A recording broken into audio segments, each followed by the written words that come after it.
ce matin, j'étais donc dans ma chambre d'hôtel au 5e étage du Radisson. Juste avant 7 heures, j'ai entendu certaines déflagrations. Je me suis mis sur mon balcon et j'ai vu un assaillant avec une Kalachnikov qui courait en tirant derrière lui. Les déflagrations ont augmenté, la fusillade est devenue nourrie. Je suis donc rentré dans ma chambre, j'ai fermé la porte, éteint mes portables, éteint les lumières, je me suis barricadé en attendant la suite. La fusillade a continué à tirer dans les rues. On entendait Kalachnikov des assaillants et fusils à pompe des gens de la sécurité de l'hôtel. Petit à petit, la fusillade s'est déplacée vers l'intérieur de l'hôtel et ensuite dans les étages. De nourris, les tirs sont devenus plus sporadiques, ensuite isolés.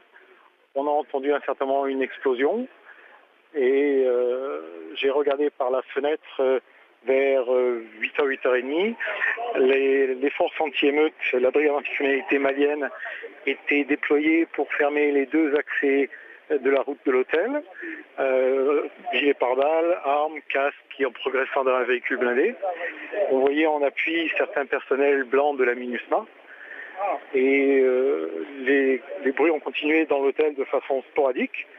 Vers 11h, un détachement de gendarmerie malienne est venu, a frappé aux portes et nous a fait sortir et nous a exfiltrés de l'hôtel. En sortant du haut de l'hôtel, on a enjambé le cadavre d'un terroriste et il n'y avait pas beaucoup d'autres dégâts visibles.